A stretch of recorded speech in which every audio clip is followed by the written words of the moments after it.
prayer. Heavenly Father, we come before you today with humble hearts, seeking your presence, your wisdom, and guidance in these challenging times for our nation.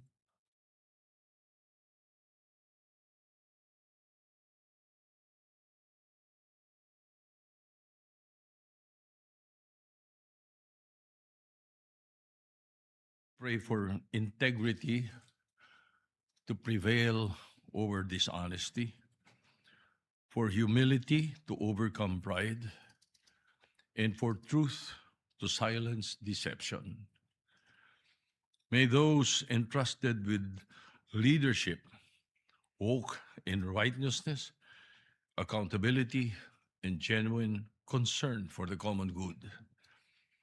Grant us the courage to do what is right, even when it is difficult. And dear God, give us wisdom to choose what is just over what is convenient. Protect our institutions and our nation from the influence of evil, corruption, greed, division, and selfish ambition. Father God, guard every mind and heart against temptation and guide all public servants to become instruments of peace, fairness, and compassion. Dear Lord, bless our nation with leaders who fear you, honor the truth, and serve with sincerity. Let justice, integrity, and loyalty for our country and to the Constitution rise above all personal interests. May everything we do today be guided by your wisdom and covered with your grace. All this we ask in your holy name. Amen. Amen. Thank you very much, Senator Soto. A prayer that all of us should reflect on. Secretary, please call the roll call. Please call the roll.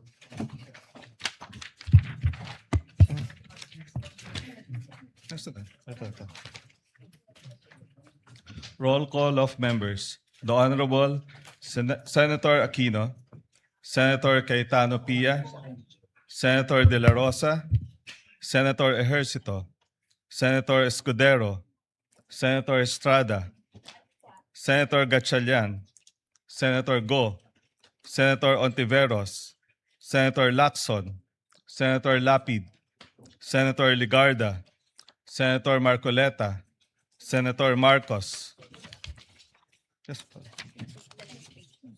Senator Padilla, Senator Pangilinan, Senator Soto, Senator Tulfo Erwin, Senator Tulfo Rafi, Senator Villanueva, Senator Villar Camille, Senator Villar Mark, Senator Zubiri, Senate President Cayetano Alan is present. With 22 senators present, the chair declares the presence of a quorum. Mr. Majority President. Leader. Thank you. Mr. President, before we proceed, may I just be allowed to respectfully acknowledge some guests from the gallery? We have guests of our Senate President, Alan Peter Cayetano, Mayor Sammy Co of Pagadian City, who's here with us, guest of Senator Mig Zubiri, may kababayan, the pride of Bulacan, Mr. Juanito Torres, a well-known artist from the great town of Pulilan, Bulacan. He's also with us. Guest of this representation, Mr. President, Councilor Jervy Cruz of Nampicuan, Nueva Ecija. He was the UAAP men's basketball most valuable player, Mr. President, from the UST Growling Tigers. We welcome all of them in this August chamber, Yes. Mr. President. Thank you for being with us today. Majority Leader. Thank you, Mr. President. At this juncture, I move that we dispense with the reading of the journal of the 64th session, May 18, 2026, and consider the same as approved. Any objection? Hearing none, the motion is approved. Mr. President, I move that we proceed with the reference of business. Is there any objection? There being none, the motion is approved. The Secretary will now read the items in the reference of business. Bills on first reading. Senate Bill number 2126, an act establishing the National Measurement Institute of the Philippines and appropriating funds therefore by Senator Lapid.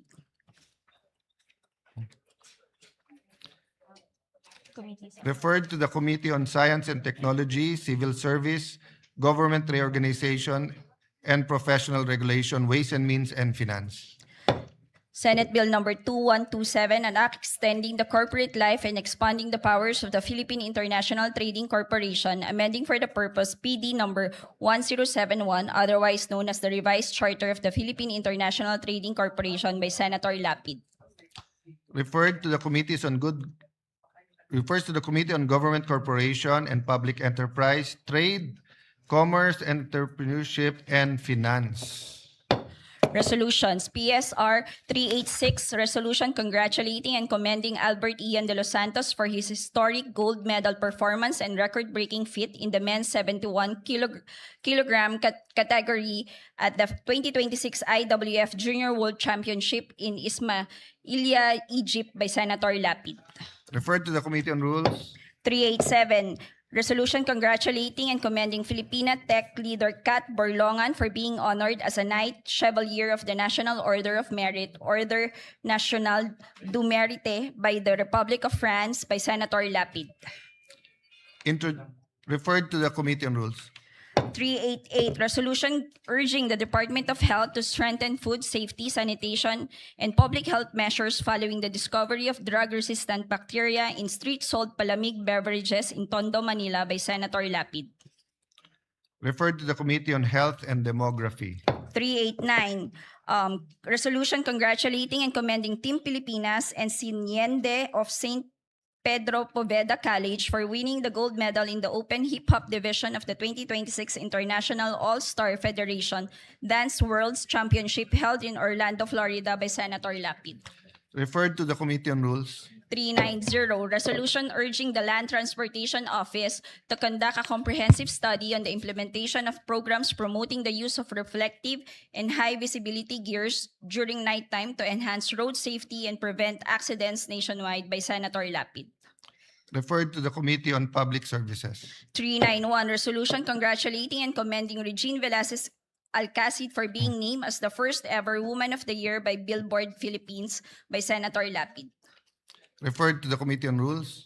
Committee reports. Committee report number 63 submitted by the Committee on Local Government on House Bill number 7554 introduced by Representatives Fresnedi and Miraflores, an act declaring December 19 of every year as a special non-working holiday in the city of Muntinlupa to be known as Muntinlupa Foundation Day, amending for the purpose RA number 9191, otherwise known as an act declaring the first day of March of every year as a special non-working holiday in the city of Muntinlupa to be known as the Muntinlupa City Charter Day, recommending its approval without amendment, sponsor Senator Estrada. To the calendar for ordinary business. Committee report number 64, submitted by the Committee on Local Government on House Bill number 7555, introduced by Representatives Tolentino and Miraflores, an act declaring September 6 of every year as a special non-working holiday in the municipality of Mendez Nunez, province of Cavite, to commemorate its founding anniversary, recommending its approval without amendment, sponsor Senator Estrada. To the calendar for ordinary business. Committee report number 65, submitted by the Committee on Local Government on House Bill number 142, introduced by Representatives Olivares and Miraflores, an act declaring February 13 of every year a special non-working holiday in the city of Parañaque, Metro Manila, amending for the purpose RA number 11460, recommending its approval without amendment, sponsor Senator Estrada. To the calendar for ordinary business. Committee report number 66, submitted by the Committee on Local Government on House Bill number 761, introduced by Representatives Matugas and Miraflores, an act declaring January 16 of every year a special non-working holiday in the municipality of Dapa, province of Surigao del Norte, in celebration of the feast of its patron saint, the Holy Santo Niño, recommending its approval without amendment, sponsor Senator Estrada. To the calendar for ordinary business. Committee Report Number 67, submitted by the Committee on Local Government on House Bill Number 762, introduced by Representatives Chan and Miraflores, an act declaring June 17 of every year a special non-working holiday in the city of Lapu-Lapu, province of Cebu, in commemoration of its charter anniversary, recommending its approval without amendment. Sponsor Senator Estrada. To the calendar for ordinary business. Committee Report Number 68, submitted by the Committee on Local Government on House Bill 1510, introduced by Representatives Yap E. et al., an act declaring July 15 of every year a special non-working holiday in the whole Cordillera Administrative Region in commemoration of its founding anniversary, to be known as Cordillera Day, recommending its approval without amendment. Sponsor Senator Estrada. To the calendar for ordinary business. Committee Report Number 69, submitted by the Committee on Local Government on House Bill Number 1538, introduced by Representatives Bolilla and Miraflores, an act declaring June 9 of every year as a special non-working holiday in the municipality of Rosario, province of Batangas, in celebration of its founding anniversary, recommending its approval without amendment. Sponsor Senator Estrada. To the calendar for ordinary business. Committee Report Number 70, submitted by the Committee on Local Government on House Bill Number 1539, introduced by Representatives Bolilla and Miraflores, an act declaring November 11 of every year as a special non-working holiday in the municipality of Taysan, province of Batangas, in celebration of its founding anniversary, recommending its approval without amendment. Sponsor Senator Estrada. To the calendar for ordinary business. Second. Suspend lang 1 minute. Session suspended.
Madam President, at this juncture, may we proceed with the additional reference of business? Please proceed. Additional reference of business. Message from the House of Representatives. Letter from the House of Representatives informing the Senate that on May 5, 2026, it passed the following House bills in which it requests the concurrence of the Senate. House Bill number 8466, an act instituting the National Land Use Policy, providing the implementing mechanisms, creating for the purpose the National Land Use Commission, and appropriating funds therefore. Referred to the Committees on Sustainable Development, Goals, Innovation, Futures Thinking, and Finance. 8647, an act strengthening and expanding the Pantawid Pamilyang Pilipino Program, amending Republic Act number 11310, otherwise known as the Pantawid Pamilyang Pilipino Program Act. Referred to the Committees on Social Justice, Welfare, and Rural Development, and Finance. 7704, an act expanding the prohibited acts of discrimination against women on account of sex, amending for the purpose PD number 442, otherwise known as the Labor Code of the Philippines, as amended. Referred to the Committees on Labor, Employment, Human Resources, Development, Women, Children, Family Relations, and Gender Equality.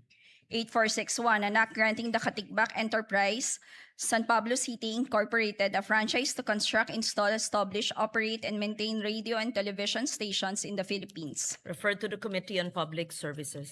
755, an act establishing a district office of the Land Transportation Office in the city of Sagay, Negros Occidental. 2623, converting the Extension Office of the Land Transportation Office in Zamboanga City, Special Economic Zone, and Freeport into a district office and appropriating funds therefore. 3279, establishing a regular district office of the Land Transportation Office in the municipality of Viga, province of Catanduanes, and appropriating funds therefore. 4477, establishing the LTO office in the municipality of Taytay, province of Palawan, and appropriating funds therefore. 8609, upgrading the LTO district office in the city of Batac, province of Ilocos Norte, from Class D to Class C, and appropriating funds therefore. 8610, expanding the registration and issuance of licenses in the Pasig District Office of the LTO and appropriating funds therefore. 8611, upgrading the District Office of the Land of the LTO in the municipality of Naval, province of Biliran, from Class D to Class B, and appropriating funds therefore. Referred to the Committees on Public Services and Finance. 1866, establishing the Camarines Norte 1st District Engineering Office of DPWH in the municipality of Labo, province of Camarines Norte, renaming the existing district engineering office in the municipality of Daet as the Camarines Norte 2nd District Engineering Office and appropriating funds therefore. 2206, creating a district engineering office in the 6th Legislative District of the province of Batangas and appropriating funds therefore. 3535, creating a district engineering office in the 6th Legislative District of the province of Isabela and appropriating funds therefore. Referred to the Committees on Public Works and Finance. 8497, naming the entire stretch of the Santander Barili Toledo National Road traversing barangay San Sebastian, Colase, Dalahican, Tangbo, Bonbon, Poblacion, and Suba in the municipality of Samboan through barangays Mantalongon, Tubod, Dakit, Kalubihan, Patupat, Azucena, Santa Ana, Poblacion, and Maghanoy, Kingbuangan, Sayao, Minolos, and Giwanon in the municipality of Barili, province of Cebu as the Pablo P. Garcia Highway. 8498, naming the diversion road commencing at the Ormoc Baybay Southern Leyte Boundary Road in Barangay Bantigue and traversing Barangay Sumanga, Patag, Donghol, Biliboy, and San Pablo up to the diversion junction at the Palo Carigara Ormoc Road in the city of Ormoc, province of Leyte as the Mayor Vicente G. Torres Sr. Avenue. 8499, naming the road from Barangay West Junction of Hermosilla Drive through Barangay North Rizal Extension Road up to Barangay Donghol, Donghol Lake Imelda Road, which is also referred to by the Department of Public Works and Highways as the Ormoc Lake Imelda National Tertiary Road in the city of Ormoc, province of Leyte as the Judge Benjamin Pongo Sr. Avenue. Referred to the Committee on Public Works. 8496, renaming the Tawi-Tawi Regional Agricultural College as the Tawi-Tawi State College, expanding its curricular offerings and strengthening its governing board. Referred to the Committee on Higher Technical and Vocational Education. 857, 7. Converting the Balicuatro College of Arts and Trades in the Municipality of Allen, Province of Northern Samar into a polytechnic institution to be known as the Northern Samar Polytechnic Institute and appropriating funds therefore.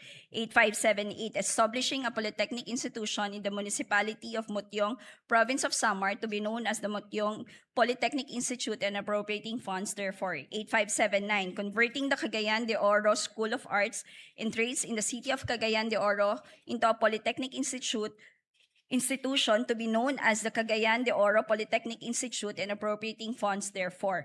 8580. Converting the Northern Mindanao School of Fisheries in the Municipality of Buenavista, Province of Agusan del Norte into a polytechnic institution to be known as the Northern Mindanao Polytech Institute and appropriating funds therefore. 8581. An act establishing a polytechnic institution in the Municipality of Pulangi, Province of Albay to be known as the Pulangi Polytechnic Institute and appropriating funds therefore. 8582. Converting the Dipolog School of Fisheries in the City of Dipolog, Province of Zamboanga del Norte into a polytechnic institution to be known as the Zamboanga del Norte Polytechnic Institute of Fisheries and appropriating funds therefore.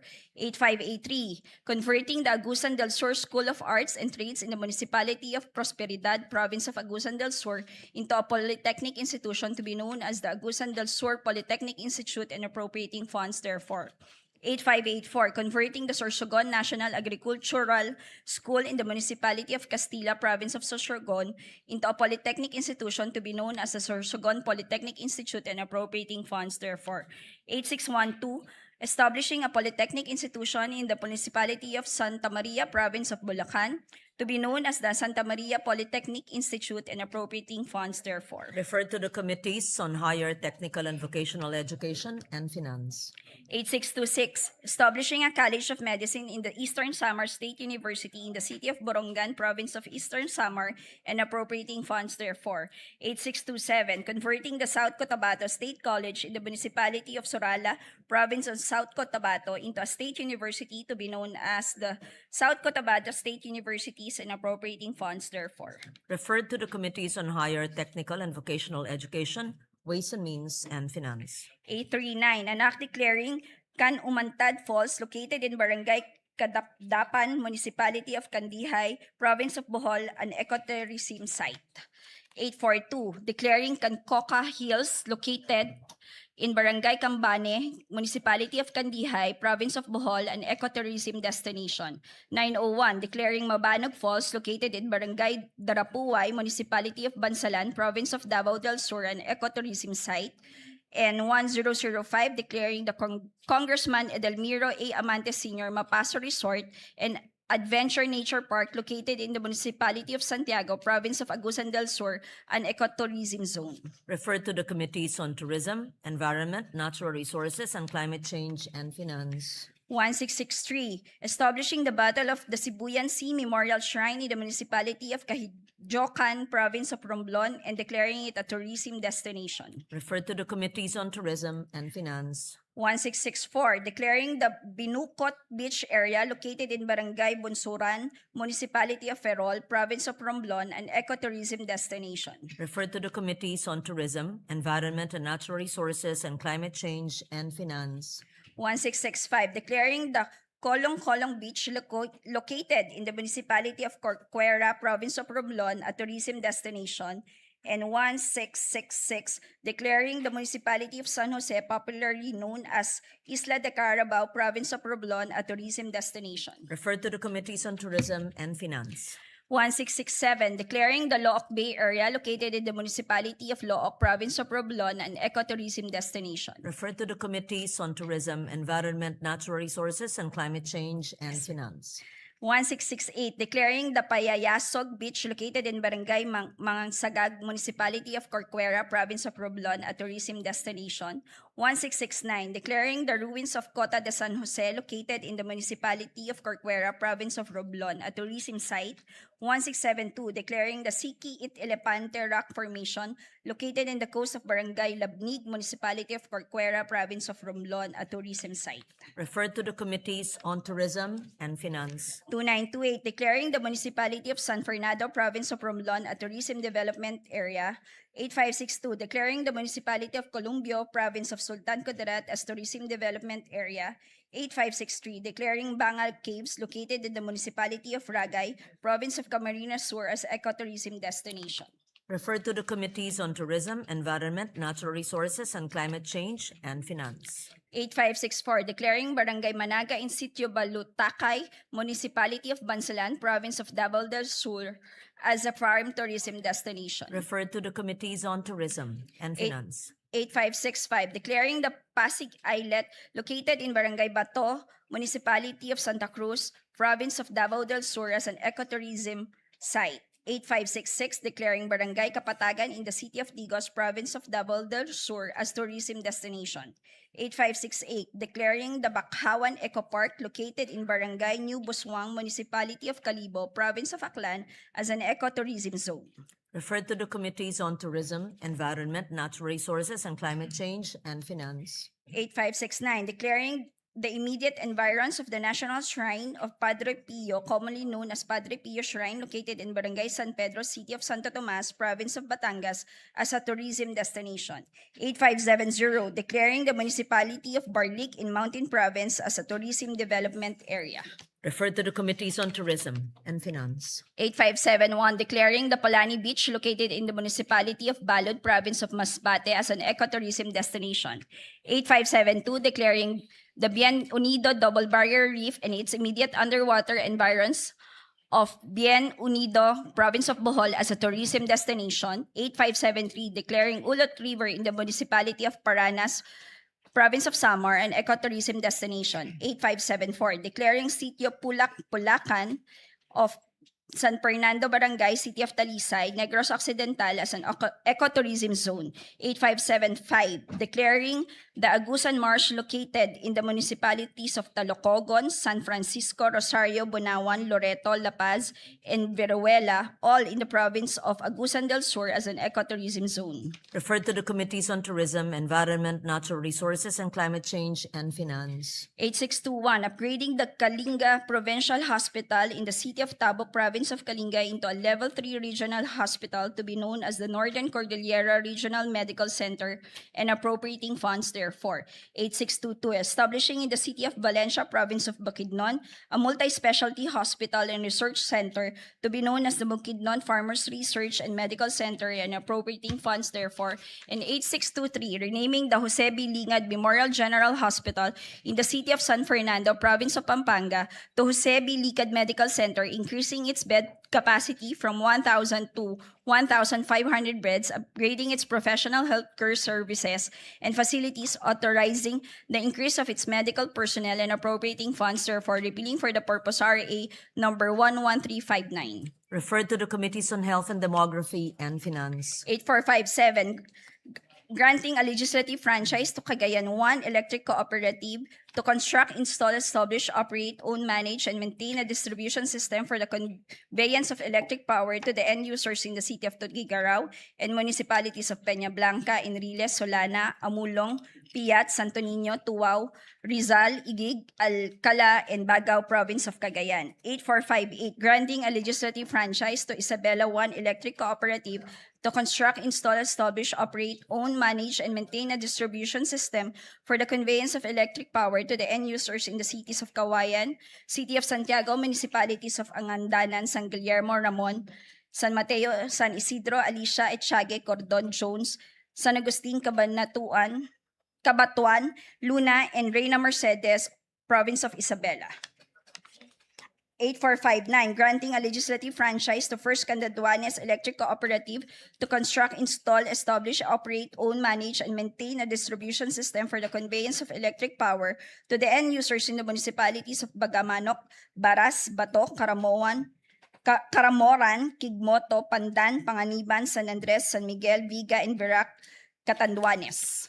And 8460, an act granting a legislative franchise to Occidental Mindoro Electric Cooperative to construct, install, establish, operate, own, manage, and maintain a distribution system for the conveyance of electric power to the end users of Magsaysay, San Jose, Rizal, Calintaan, Sablayan, Santa Cruz, Mamburao, Abra de Ilog, Paluan, province of Occidental Mindoro.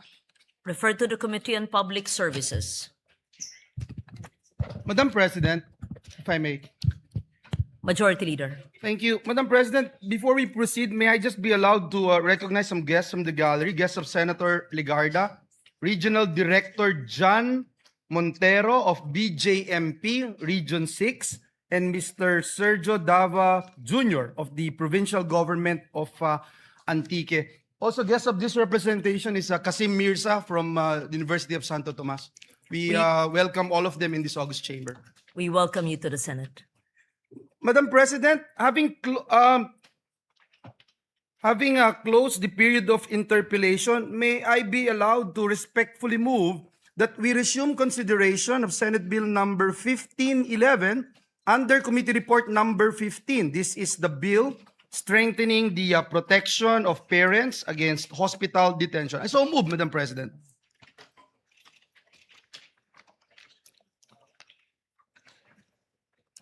Which bill is that?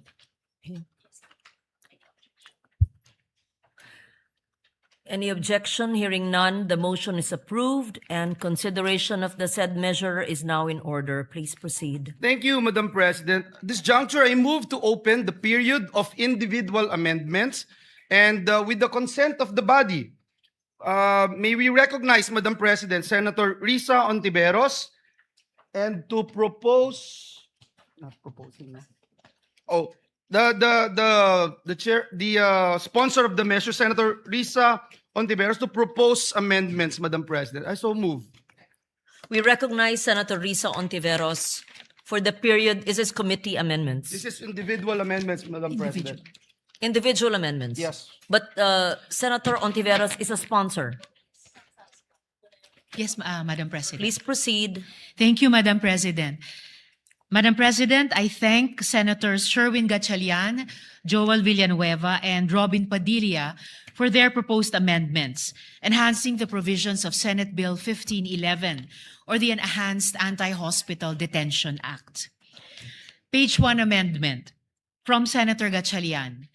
On page 1, line 12, after the conjunction or, delete the word carers and replace with the word caregivers. I so move, Madam President. No objections? It's adopted. Thank you, Madam President. Page 2 amendments. I Yes, see Madam Senator Pia The lady Cayetano. from Taguig and Patera, Senator Pia Cayetano, is seeking the floor. May I move that she be recognized, Madam We President? recognize Senator Pia Cayetano. Thank you, Mr. President, Madam President. Her Honor will recall that this representation waived our right to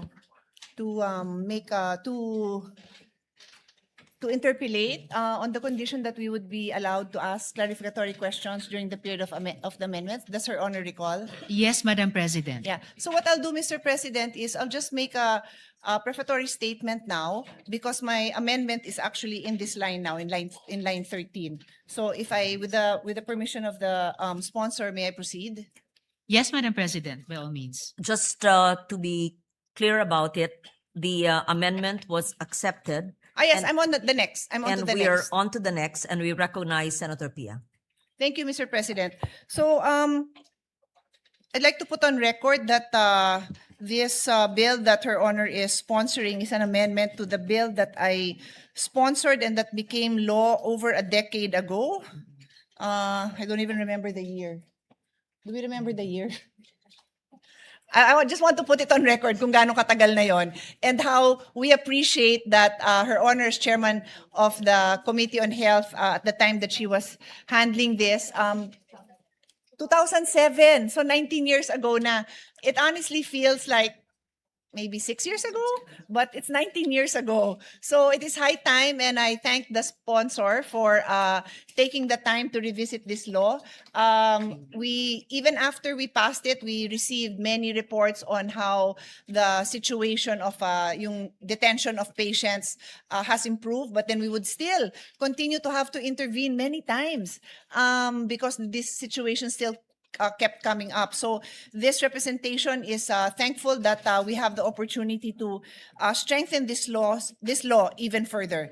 And so, as I mentioned, I requested for the opportunity to ask clarificatory questions, and in the interest of time and ease of to make it easier to make for everyone to engage to contribute to the amendments, I will also make my observations and clarificatory questions, which is necessary for the amendments I'm going to make in a timely manner. So on that note,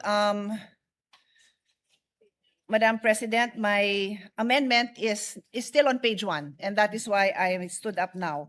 It is on line 13.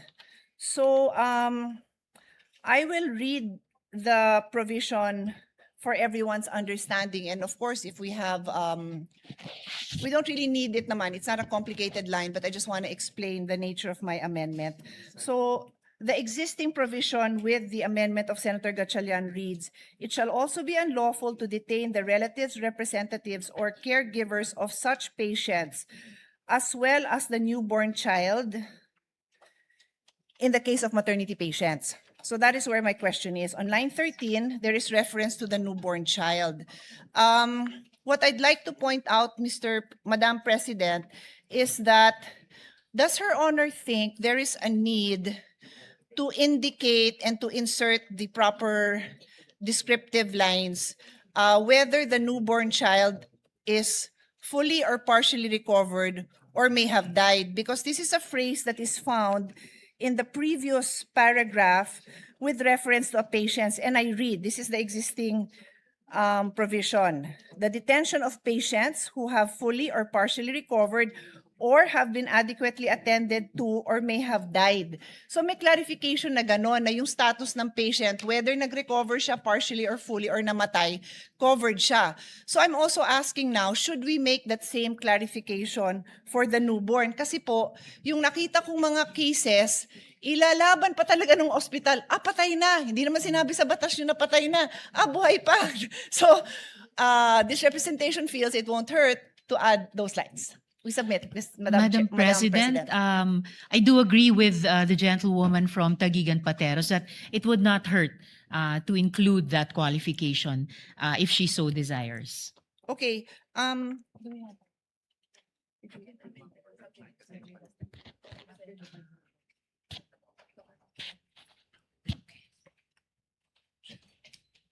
Then we will make the amendment, Madam President.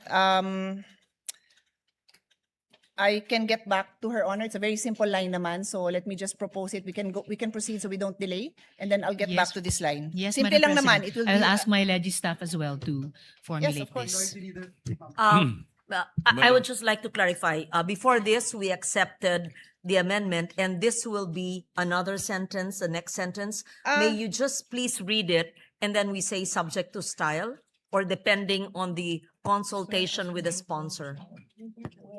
Yes. Well, The more, main- more or less subject to style, it would be newborn child who has fully or partially recovered or who has been adequately attended to or who may have died. Similar to the above provision. We submit, Madam President, subject to style. If the sponsor so agrees, then the amendment you're supposed to accept it if you would agree. Just to add, Unless Madam there's any President, to my earlier acceptance, although this second paragraph of Section 1 is originally supposed to refer to that nefarious practice of palit ulo, but as I mentioned, it would not hurt if the gentlewoman so desires to add that qualification of whether having fully or partially recovered and having been adequately attended to or may have died to the phrase newborn child, Madam President. It is therefore accepted by the sponsor. It is accepted, Madam Subject to President. I just style. made of record that the original focus of this paragraph was that palit ulo practice. That is But just to be clear, the focus doesn't change. This amendment in fact strengthens that whether buhay po or patay na po, covered, hindi nila pwedeng, it strengthens the right That of is understood. the mother to Yes. to be able to bring home her child. Yes, Madam Yes. President. And we recognize the minority leader, Senator Soto. I will concur with the subject to style, but just as a reminder, editorial amendment. I don't think there is a use for the Article 2 between us and D. Yeah, that's what. Yes, yes, we noted that, Madam President. I would have included that. My staff was already pointing it out to me, but since I said subject to style, di ko na po sinama. But thank you, Mr. Minority Floor Leader, dahil yun din po ang nakita natin. Thank you for that. We thank the minority leader for that. We proceed. Madam Sponsor. Yeah, yes, Madam President. Thank you. On moving now to page 2 amendments. First from Senator Gatchalian. On page 2, line 12. Madam President, Yes, I have Madam an President. anterior amendment. Mine, Madam President, is on line 6. And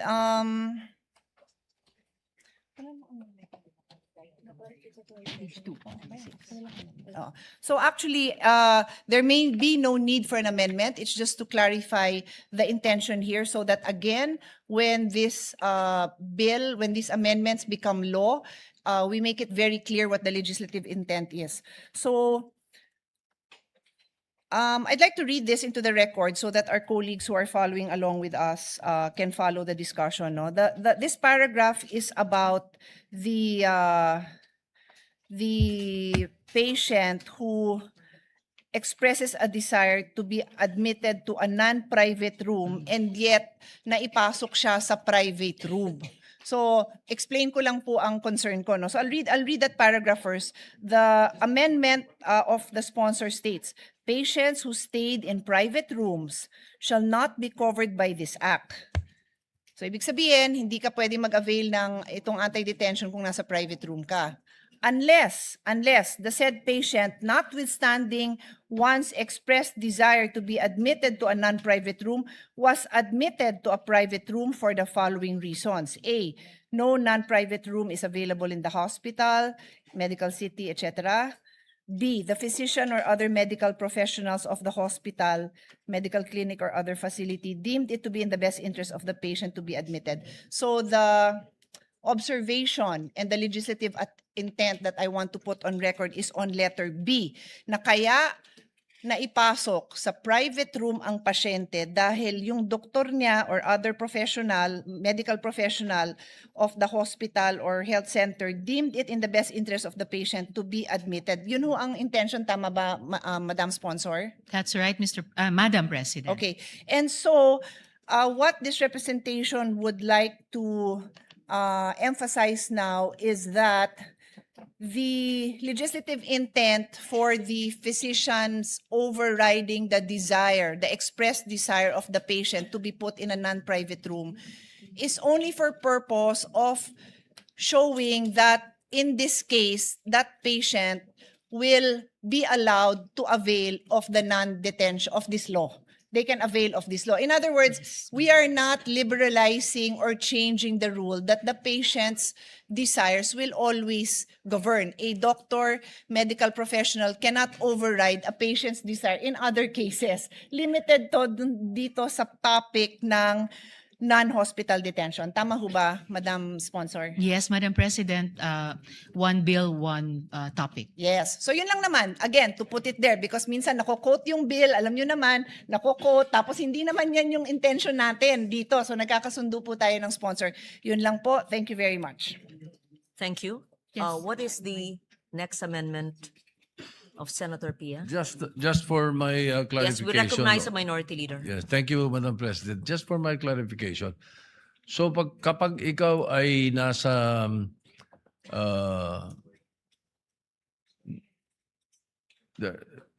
in a private room, you know, you're in a private room, the law does not apply to you?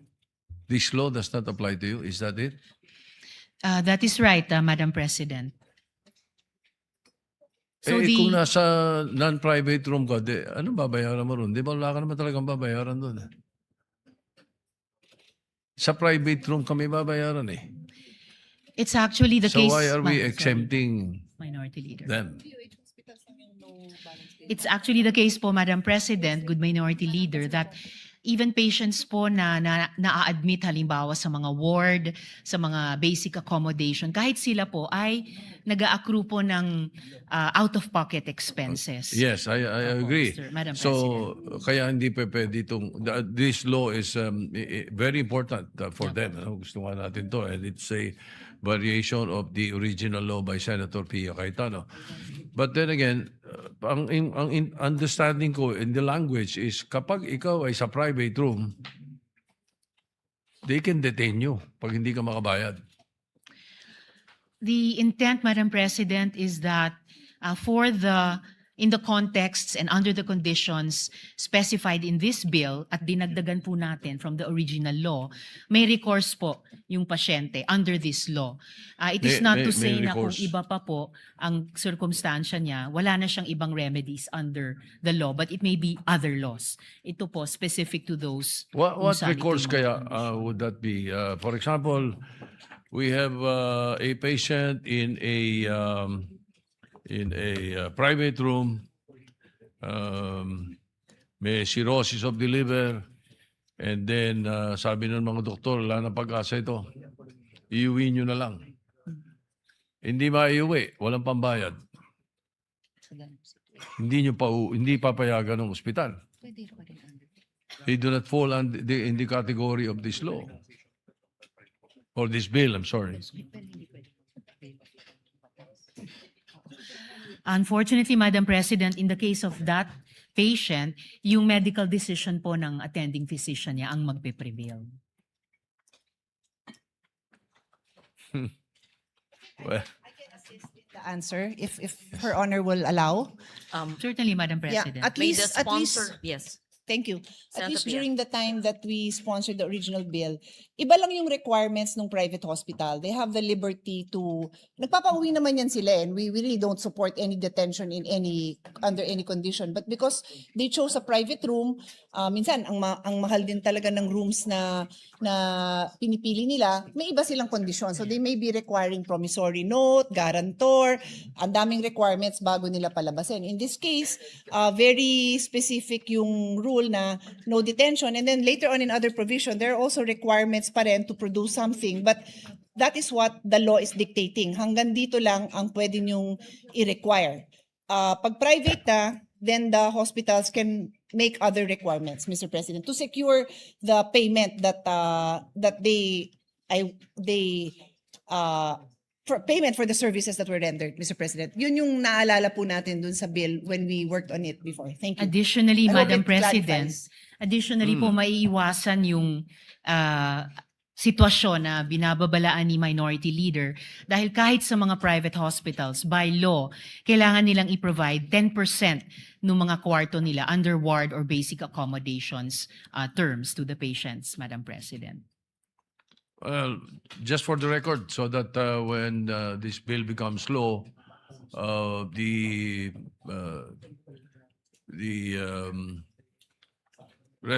not resolution, but the explanation of the sponsors, I'll place on record. So just in case it is questioned on this particular issue. And the I point just of the wanted to minority place that leader on is the record. protection on the part of those availing of Yes, so the those who cannot pay. Anyway, cannot pay, but in a yes. private room. We just Yes. wanted to place it on record. Thank you. Thank you. Thank you, Senator Minority Soto. Leader, Madam President. Senator Cayetano is finished with her We're on page 2 Yeah, amendments, we're Madam just President. following the sequence, so I have Okay. more when Her Honor Yes. gets to the page and number that I'm at. Thank you. Thank you. We recognize Senator Erwin Tulfo. If the lady sponsor would allow it, Madam President, I just Yes, Madam want- President.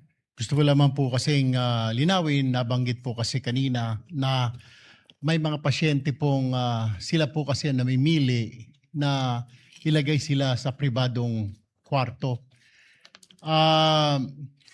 Sa amin pong public service, sa aking pong tanggapan, kadalasan po na ini-interview po namin ay bakit ka pumasok sa private room gayong wala ka naman palang kakayahan na magbayad. Ang sagot po lagi sa amin, Madam President, good lady sponsor, ay emergency po. Puno po lagi ang mga ward, ang mga free ward. Kaya napipilitan pong silang sinasabi sa ospital na kung maaari ilagay ang kanilang pasyente sa private ward, sa private room. Minsan po alam nila na napakamahal po ito pero gusto lang po siguro nilang mailigtas ang kanilang mahal sa buhay. Kaya po, kasi ang sinasabi kadalasan ng ospital, ala po kaming kwarto, ala po kaming higaan para sa inyo. Kailangan po ninyong ilipat ang inyong pasyente. Dito po nagkakaproblema. Kaya napipilitan po ang isang mahirap na pasyente na kababayan natin na sabihin na lamang okay na po sa free ward, ay sa paying po kami, magbabayad naman po kami. Gayong alam po nila na wala po silang kakayahan na magbayad. Ito po ang isa sa mga kadalasang suliranin ng mga kababayan natin, Madam President, good lady sponsor. Kaya po, hindi naman sa kagustuhan nilang mailagay sa private room, kundi dahil sa ika nga, kailangan na pong matugunan, makita ng doktor ang pasyente. Otherwise, ang option lamang po nila ay ilipat sa ibang ospital. Kalimitan po sa mga lalawigan, kailangan ilipat pa sa isusunod na bayan o sa lungsod ang pasyente para lamang po matugunan. Paano po, Madam President, good lady sponsor, kung ang sakit po ay appendicitis at kailangan na pong operahan? Ililipat pa po ba? Kaya no choice po sila. Siguro po, can we put this on record, Madam President, good lady sponsor, na sometimes po, hindi po nila kagustuhan na ilagay po ang kanilang pasyente sa ospital. Yun sa private room, Madam President, good lady sponsor. Yun lamang po. Thank you, Senator Erwin Tulfo. Salamat. Take note of that, and Yes. at least if there are problems in the future in interpretation of this law, the comments will be able to enlighten the poor patients who may be booked in a private room. Thank you. Salamat, Madam President. And even now, salamat sa good gentleman mula sa Palawan. Yung pag-exempt sa exemption ng coverage nitong law sa ganong mga pasyente na inilarawan ng good gentleman ay nandun na rin po sa page 2, line 8, letter A, na kaya sila na ipasok sa private room. May dahilan na no non-private room in the hospital, medical clinic, or any other similar facility was available. Or ganun yung impormasyon na ibinigay sa kanila. And the patient was compelled to be admitted thereto due to the urgency of the case. Pero nagpapasalamat pa rin ako sa good gentleman. Yung dagdag na paliwanag nila sa ganitong sitwasyon ay on the record na rin po para sa mga situations in the future tulad ng sinabi ni Madam President na kailangan pang lalong ipaliwanag. Salamat, Madam President. Thank you. We recognize Senator Pia Cayetano. It's just an added commentary. Earlier when I said that we thank the sponsor for taking up this amendment to the existing law. Kasi nga, these are the kind of examples that are brought to our attention. Whether it's kay Senator Tulfo sa atin, and I'm sure sa tanggapan din ng ating sponsor. So, kaya nasama na nga. Yung sinasabing sitwasyon ni Senator Tulfo, nandyan na sa letter A, and I read it into the record earlier. So, we thank the sponsor na in-include na talaga yan kasi it's a very common complaint that we receive. Thank you. Thank you. Salamat, Madam President. Moving on to, page 2 amendments from Senator Gatchalian. On page 2, line 12, after the second article, insert the word attending. And after the word other, insert the word competent. I so move, Madam President. No objections? Hearing none. The amendment is adopted. Thank you, Madam President. Still from Senator Gatchalian, on page 2, line 18. After the word circumstances, insert a colon and the phrase, provided that the medical justification shall be in writing and signed by the attending physician or other competent medical professional. I so move. No objections. Hearing none, it is adopted. Thank you, Madam President. From this representation and Senator Gatchalian, still on page 2, between lines 18 and 19, insert the following paragraph. For purposes of this act, detention refers to any act of restraining a person from leaving the hospital, clinic, or similar facility on grounds of non-payment, in part or in full, of hospital bills, medical expenses, or professional fees. It includes the refusal to A, physically discharge or to issue documents necessary for discharge, interment, or benefit claims. B, remove medical devices when removal is medically appropriate. Or C, release a cadaver of a deceased patient to the surviving relatives. I so move, Madam President. No objections. Hearing none, it is adopted. Thank you, Madam We President. recognize Senator Pia Cayetano. Yes, Madam President. I actually defer to the wishes of the sponsor. I'd just like to point out that in the definition of detention, and I don't have a copy, so this is just from what I heard, Her Honor made reference to the detention of the patient. But when we defined earlier, in the earlier provisions, we referred to the caregiver and the newborn. So does Her Honor think it might be better that we also mention them, the patient, the caregiver, and the newborn, for consistency, Madam President? I would be accepting of that, Madam President. And is there an amendment? Subject to style, Madam President. The addition of those. Yeah, Terms. the amendment would be after the word patients, the caregivers, or the newborn. We submit. May we hear the whole sentence from the sponsor? As I understand it from the... Sorry. Yes, Madam President. The complete reference in the earlier paragraphs also make note of relatives and representatives in addition to caregivers. So I can write down the complete line if Her Honor wishes, or we can just add it. The intention is Yes, Madam not to President. limit it.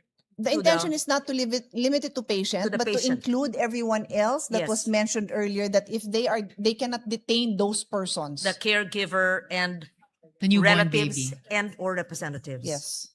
That is the intention. So we'll include that same enumeration in this provision. I don't have a copy. I'm sorry. So I can't make reference to which line because I don't have a copy of the amendment. Yes. Again, Madam President, I accept subject to style. Thank you, Senator Cayetano. Thank you, Madam Sponsor. Thank you, Madam President. And just for the record, Madam President, the proposed amendments clarify and strengthen the definition of detention by expanding coverage beyond physical restraint to include indirect or administrative acts that prevent or delay lawful discharge or release. The revisions also broaden the scope of covered facilities expressly, and here this speaks to the concern of the gentle lady from Taguig and Pateros, expressly include caregivers and deceased patients and clarify prohibited acts such as withholding discharge documents, delaying cadaver release, or refusing medically authorized device removal. These changes close interpretative loopholes, align the definition with actual detention practices, such as palit-ulo, and strengthen patient protection consistent with the intention of RA 9439. Moving on, Madam President, from... Sorry. Yes, Madam Yeah. President. Again, this issue is so close to my heart, so I'm just randomly thinking of other situations. Did Her Honor, or for that matter, any of our colleagues, come across situations where yung gamit nung pasyente hindi nire-release? Kasi tinatanong ko yung staff ko ngayon, parang meron ding ganon. So baka we should consider that even the belongings, because it could, imagine now that people bring their laptop, yung mga long staying doon, baka may dala pang, di naman refrigerator, pero baka may dalang, pwede may nagpapasok ng refrigerator now that I remember. So would Her Honor consider that, na they cannot also hold Personal belongings. the belongings, yeah. Certainly, Madam President, lalo na kung personal belongings naman talaga yun ng pasyente or pamilya or carer niya, dinala nila for the confinement, certainly they should not be, kumbaga, withheld from them kapag uuwi na, Madam President. So actually, sabi nga po ng staff ko, medyo maraming report na kinukuha yung cellphone. So I will draft an amendment and then balikan na lang po natin. I will submit the language in a while. Yes, thank you for that. We take note of that. Thank gentleman. you. Thank you, Madam President. Oo. Yes, Madam We President. recognize Senator Erwin Tulfo. Majority Leader. Thank you, Madam President. Good lady sponsor. Nais ko lang pong idagdag sana kung wala pa po dito, ay nabanggit po kasi ni Senadora Pia na yung mga laptop at cellphone. May mga nangyari na rin po na kukunin na lamang po ng tatay o ng asawa yung pasyente sa ospital at wala pong pambayad, pinapaiwan po yung kanyang hanap buhay. Tricycle o jeepney, minsan po ay wala pong mga cellphone. Ang pinapaiwan po ay tinatanong, may traktor ka ba? Hand traktor. No choice po kundi gagawin po ng pasyente, ng asawa o ng tatay, iiwan po ang kanyang pangkabuhayan. Jeepney, tricycle driver, tricycle, traktor, hand tractor, Madam President, good lady sponsor. So, just in case kung wala pa po, baka pwede isama na ho natin na wag naman na hanap buhay po yun eh.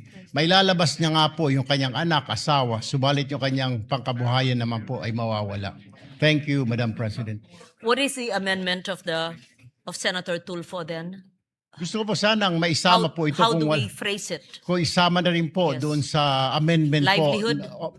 Opo, na kay Senadora Pia, yung livelihood. Wag naman pong alisin yung livelihood, Madam President. And so we would include personal belongings and livelihood? Is that what the sponsor would agree to? Again, Madam President, probably subject to style, but I fully recognize the not just concern but real situations na inilalarawan ng good gentleman mula sa Palawan. Kaugnay nung dati ring mga or kasalukuyang practices na pinapipirma ng promissory note at kailangan may collateral. Paano nga po kung walang collateral or maika-collateral yung tao na aabot pa hanggang sa mga kagamitan para maghanap buhay. So this amended law is intended or amendatory bill is intended to prevent such situations. So I would be open to adding language reflecting the concern raised by the good gentleman.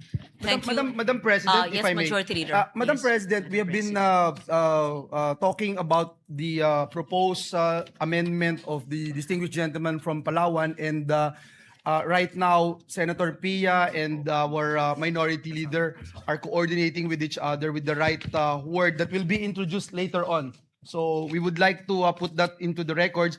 Madam President, if I may I just move for a minute suspension? Session suspended.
Madam President, to allow our colleagues to craft the necessary amendments being proposed here on the floor, may I move that we suspend consideration of Senate Bill number 1511 under Committee Report number 15. And so move, Madam President. Any objections? Hearing none. The period of amendments on the measure is suspended. Thank you, Madam President. Madam President, with the consent of the body, I move that we transfer from the calendar for ordinary business to the calendar for special orders, House Bill number 6639 under Committee Report number 61, and House Bill number 6644 under Committee Report number 62. These are bills granting Philippine citizenships. I so move, Madam President. Any objection? Hearing none. Motion is approved. Madam President, I move that we consider the aforementioned House bills. I so move, Madam President.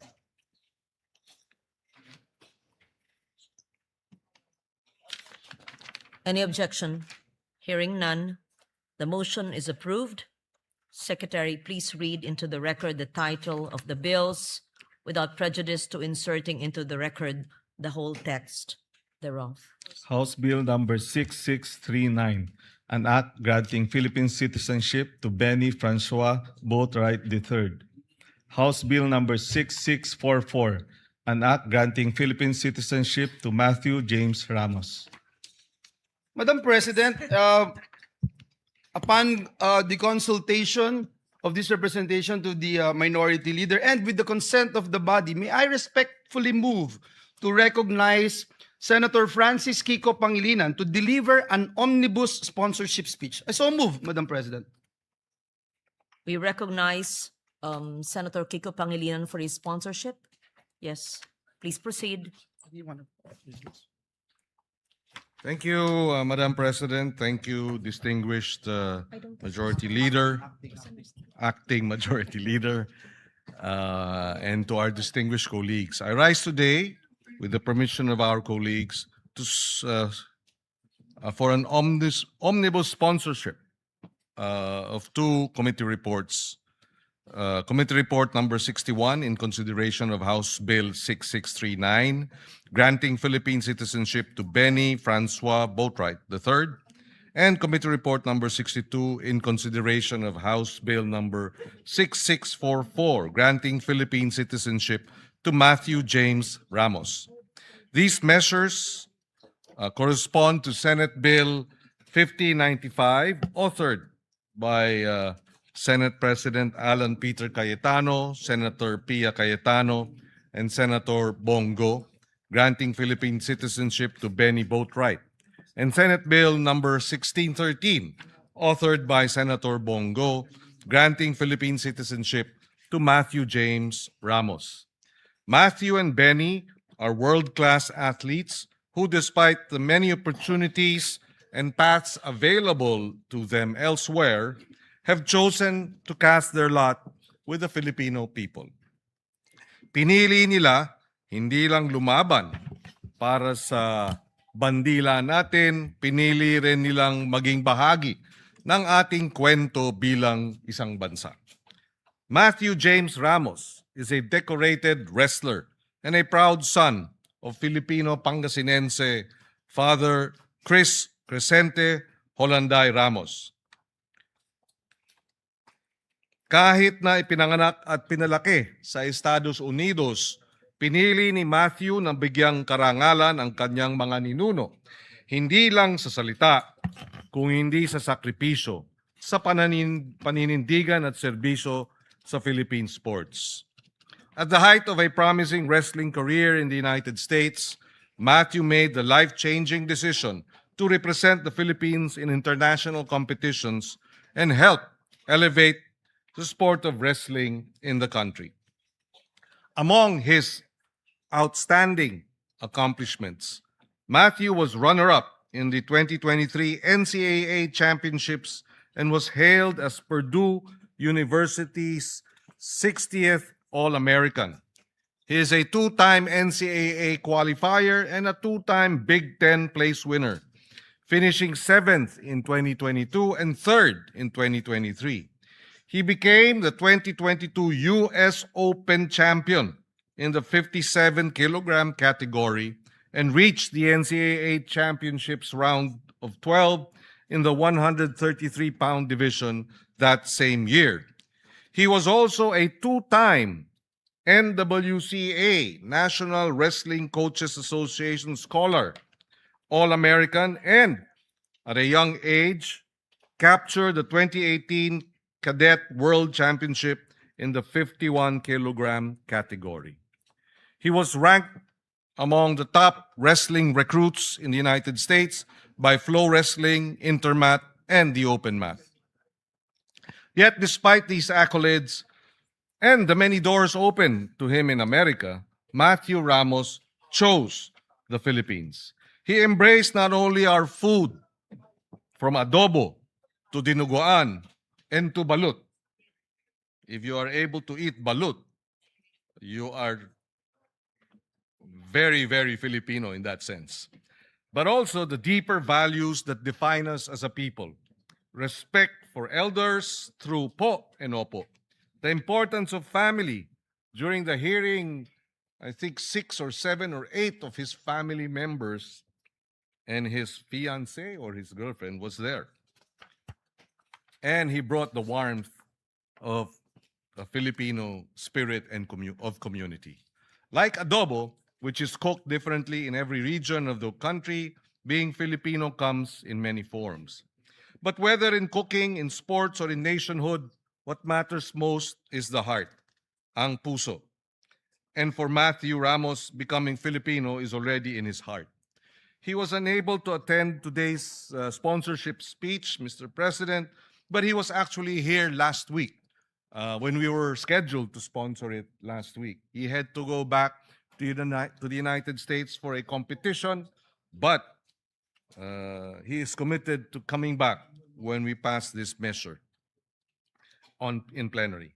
We also recognize Benny Francois Boatwright III, a 27-year-old basketball player from Los Angeles, California, whose talent and leadership have already inspired countless Filipino basketball fans.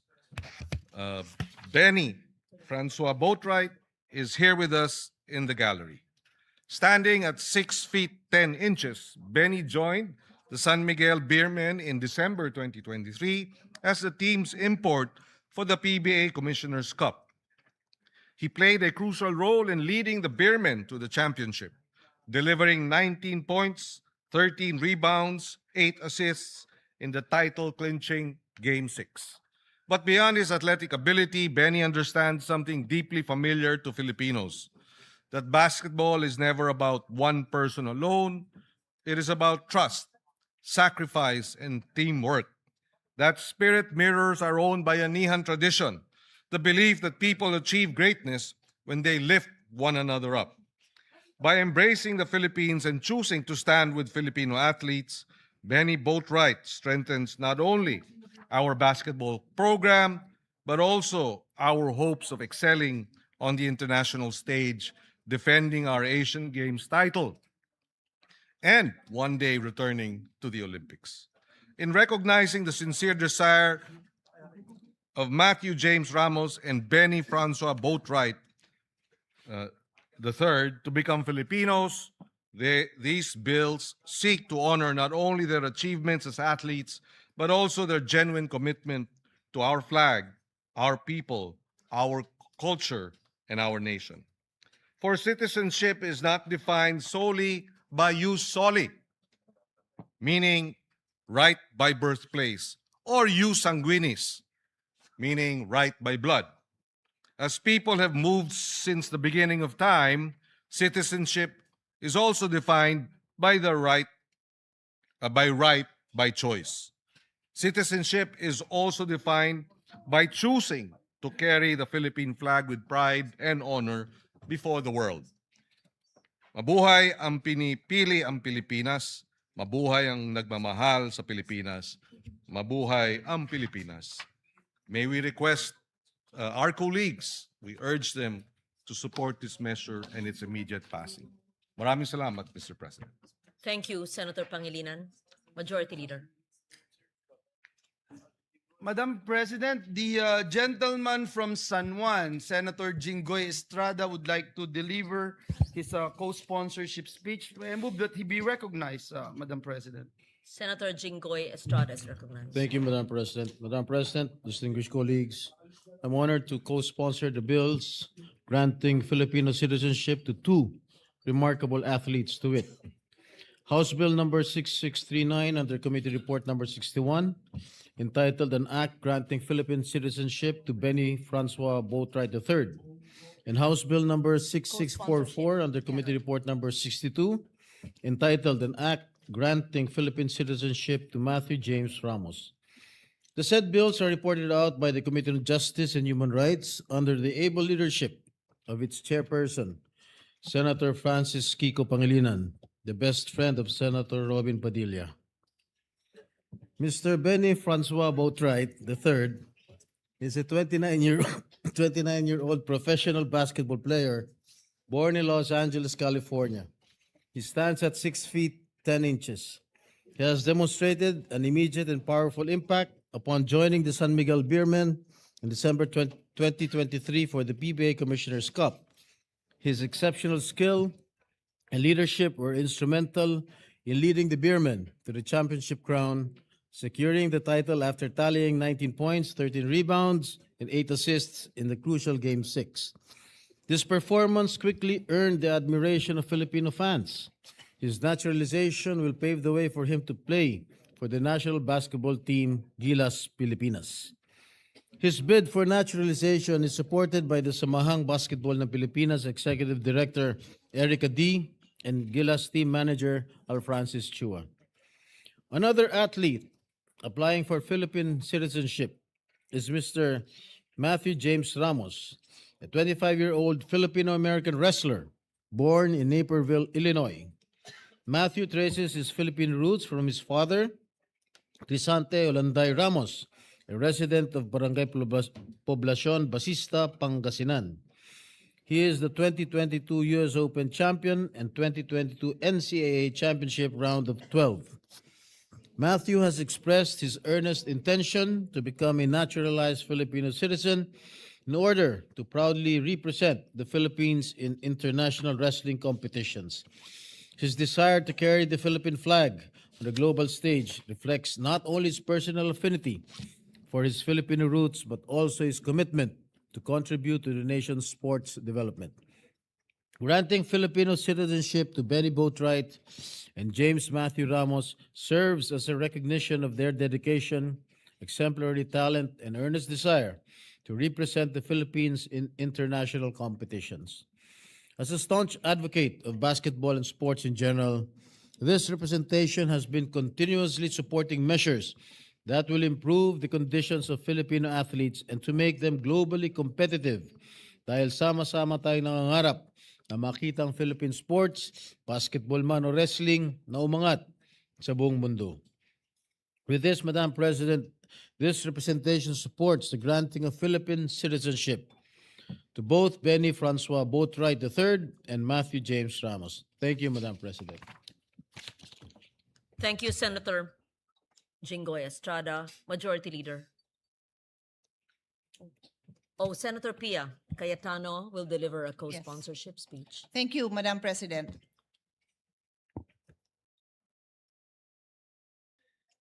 Madam President, I rise to co-sponsor House Bill number 6639 under Committee Report number 61, granting Philippine citizenship to Benny Francois Boatwright III, and House Bill number 6644 under Committee Report number 62, granting Philippine citizenship to Matthew James Ramos. For Benny Francois Boatwright, as the primary author of Senate Bill number 1595, the Samahang Basketball ng Pilipinas, SBP, requested this representation to file this bill as it is a crucial step toward further strengthening our national basketball program. Since joining the San Miguel Beermen in December 2023, Boatwright has proven to be more than just a talented player. His impact and presence on the court was deeply felt by Filipino fans.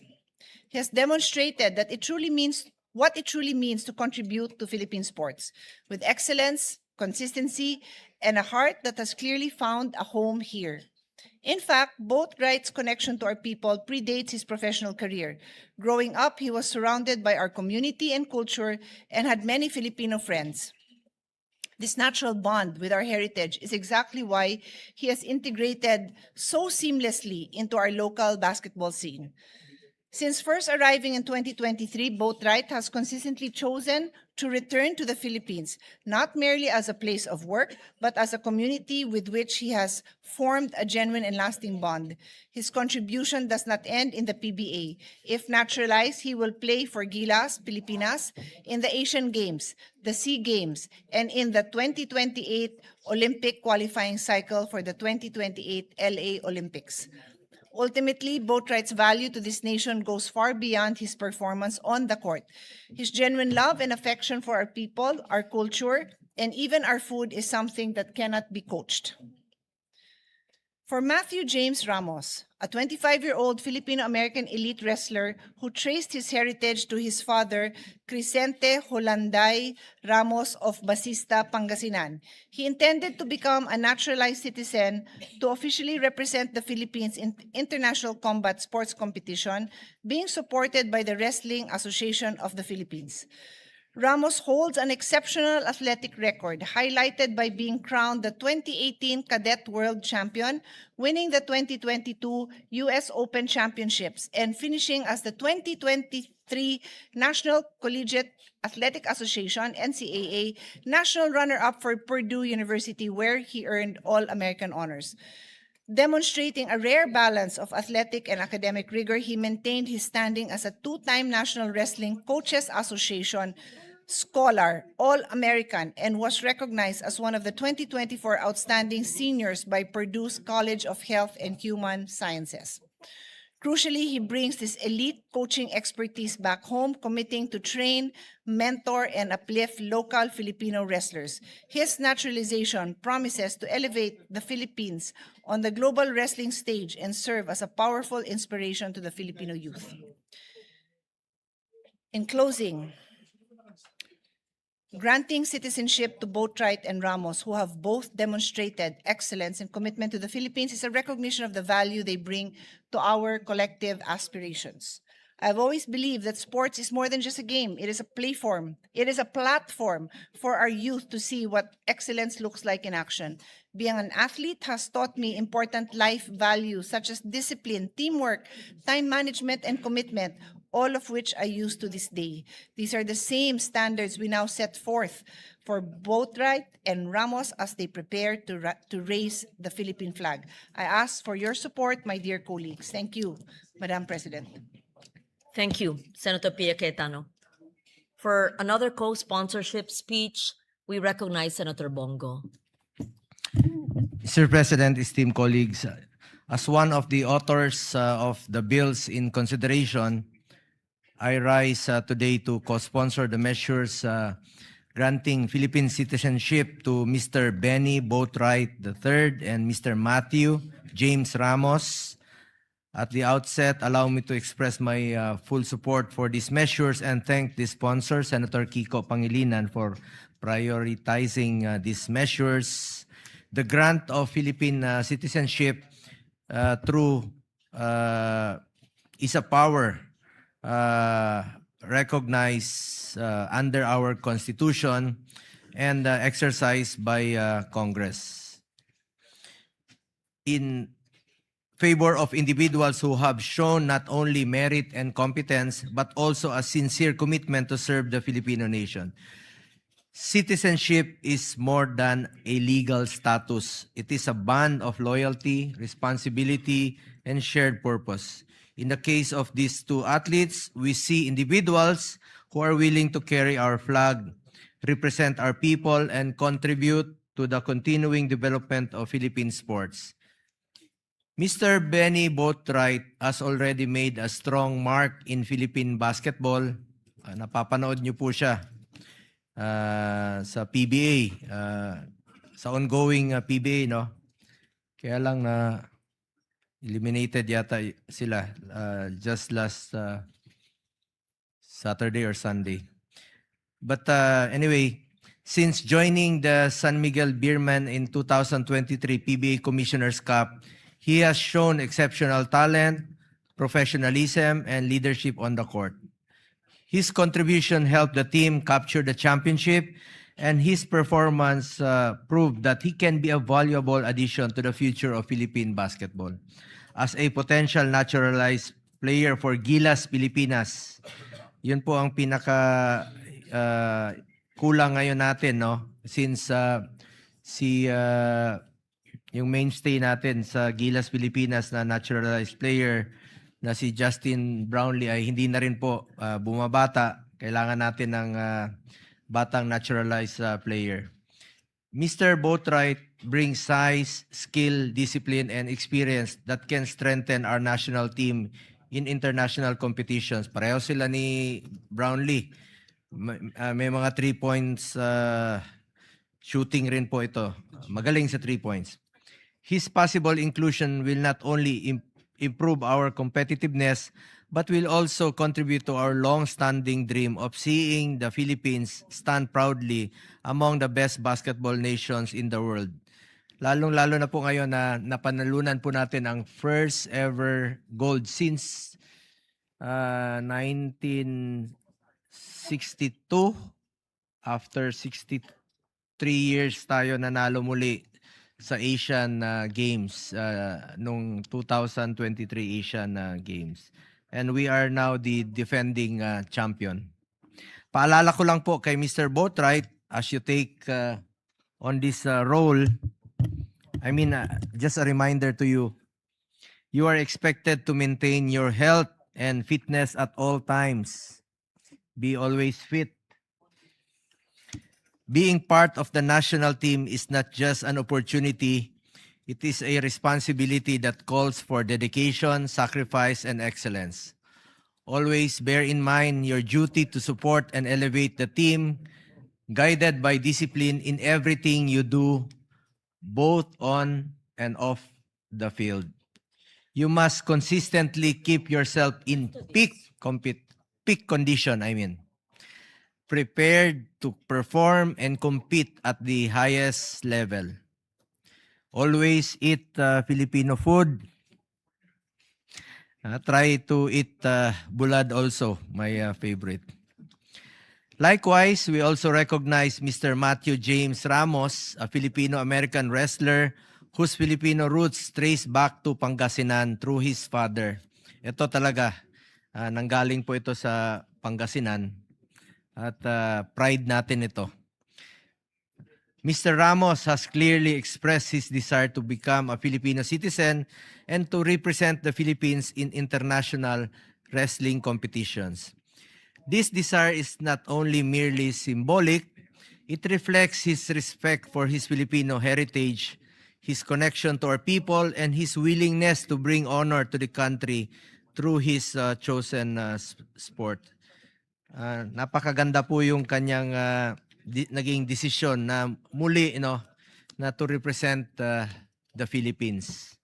With athletes like Mr. Ramos, we have an opportunity to further develop the sport, which will open more doors for Filipino wrestlers and raise our standing in regional and international tournaments.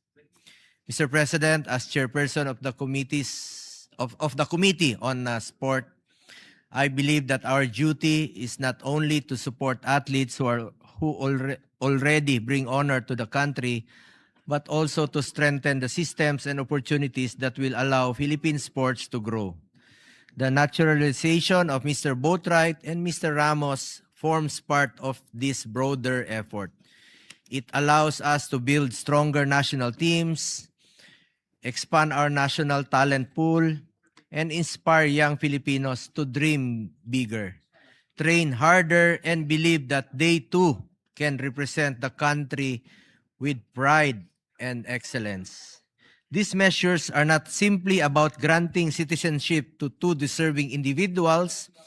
They are also about investing in Philippine sports and recognizing those who are ready to serve and honor the Filipino flag. Thank you po, Mr. President. Thank you po, Madam President. Thank you very much, Senator Bongo. Majority Leader. Madam President, to allow our colleagues to further study the measure, I move that we suspend consideration of the aforementioned bills. I so move, Madam President. Any objection? Hearing none. Motion. Senator Mig Zubiri, our former Senate President, is seeking the floor. I move that he be recognized, Madam President. Recognize Senator Migsubiri. Thank you, Madam Tita Ganda of the Senate. Nice to see you smiling, former Yes, I Senate President had Zubiri. a lack of sleep yesterday, Madam President.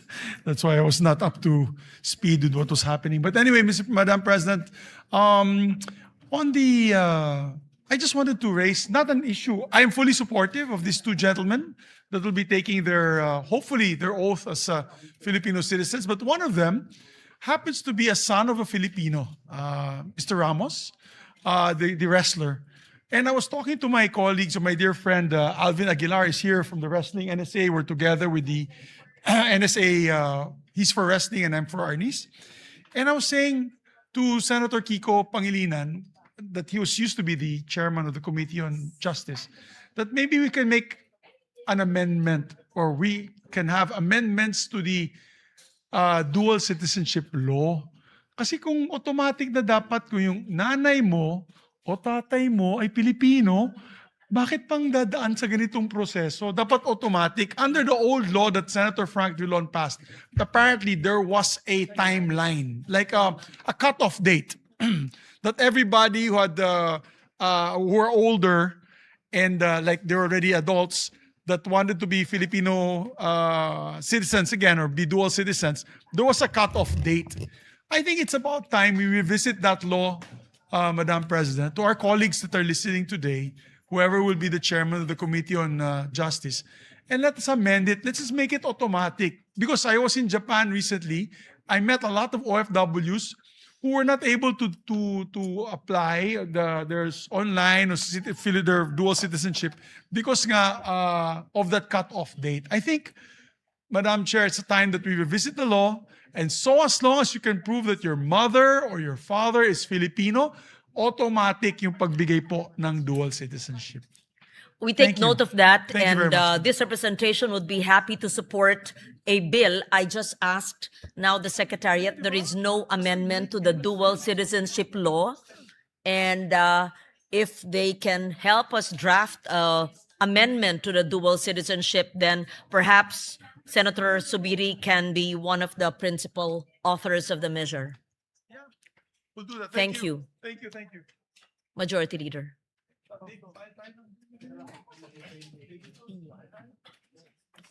Yes, Madam President, may I move again to consider Senate Bill number 1511 under Committee Report number 15, and this is the bill strengthening the protection of patients against hospital detention. So move, Madam President.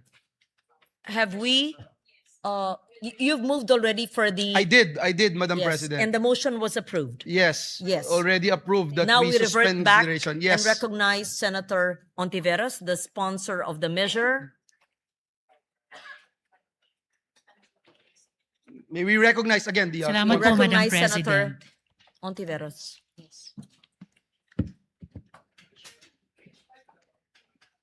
Salamat po, Madam President. If I may, Madam President, pending confirmation from the gentlewoman from Tagigan Pateros, if my proposed formulation of the question she raised and about which she will formulate an amendment is already acceptable to her, may I seek the permission of Yes. Madam President to proceed with the amendments of Senator Gatchalian? Please proceed. We Thank you. recognize Senator Pia Cayetano as well. All right, Madam President. Yes, Madam President, dear sponsor, on page 2, between line 18 and 19, the amendments which included this representation's amendment to the amendment to include patient, relative, representative, caregiver, and new caregiver is accepted, except that some words are plural and some words are singular. So may Her Honor just choose, will we go with singular or plural? Thank you. So subject We to will style. go with Approved, plural, subject Madam to style. President, and subject to style, Madam President. So thank you, Madam President. Senator Cayetano is done with her amendments. Yes. Uh, all right. I will read the whole text, Madam President, as amended. Okay. So if I may proceed, Madam President? We, session suspended. Yes, Madam Yes, President. minute suspension.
We recognize once again the sponsor of the measure, Senator Risa Ontiveros.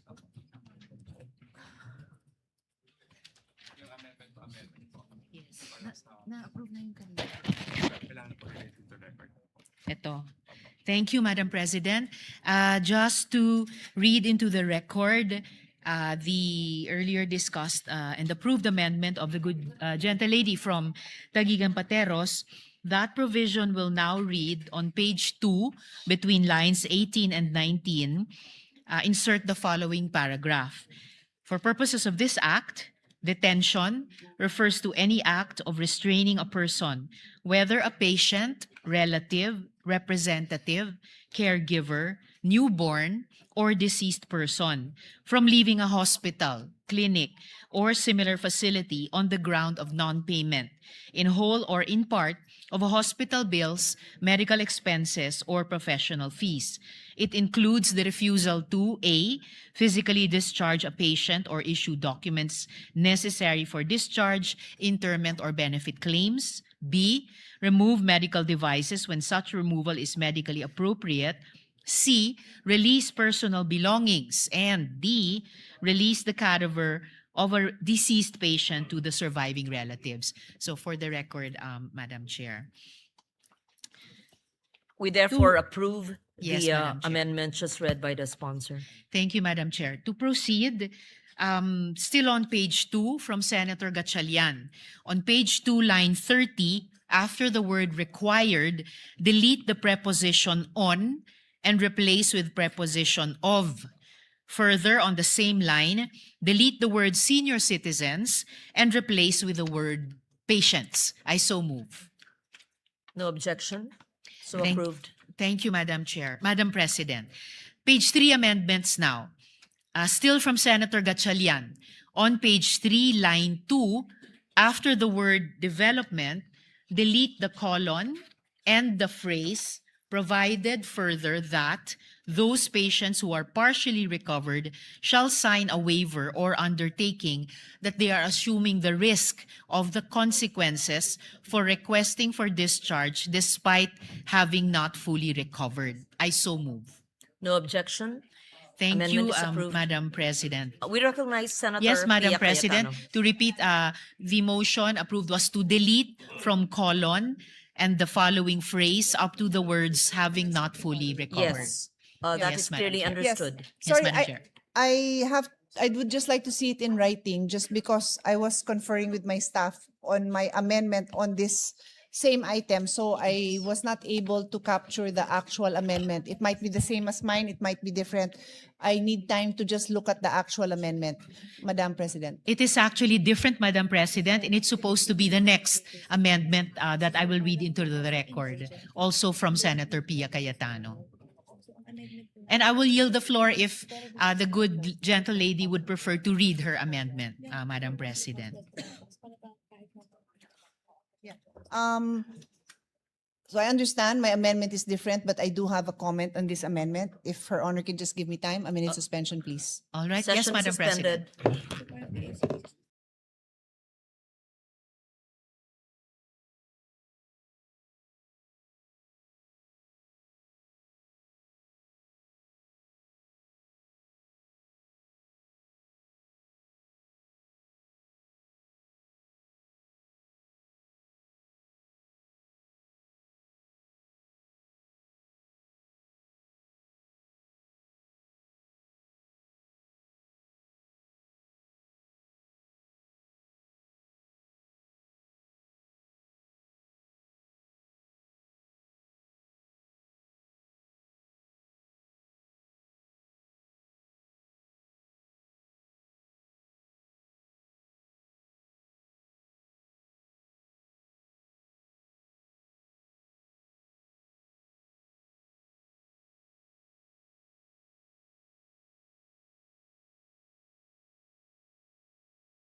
Yes, Madam President,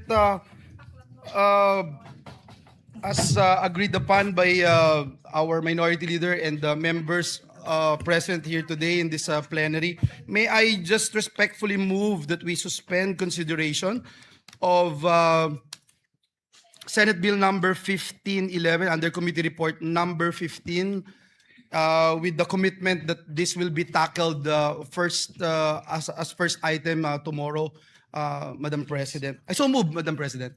No objection? Hearing none. The consideration of the measure is hereby suspended until tomorrow. Thank you, Madam President.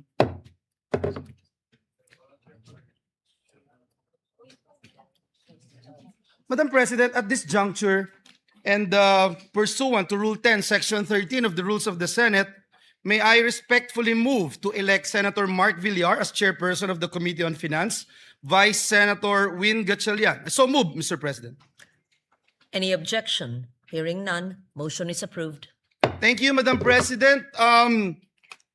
Madam President, I move that we adjourn the session until 3 o'clock in the afternoon of Wednesday, May 20, 2026. So move. Any objection? Hearing none, session is adjourned until 3 o'clock in the afternoon of Wednesday, May 20, 2026.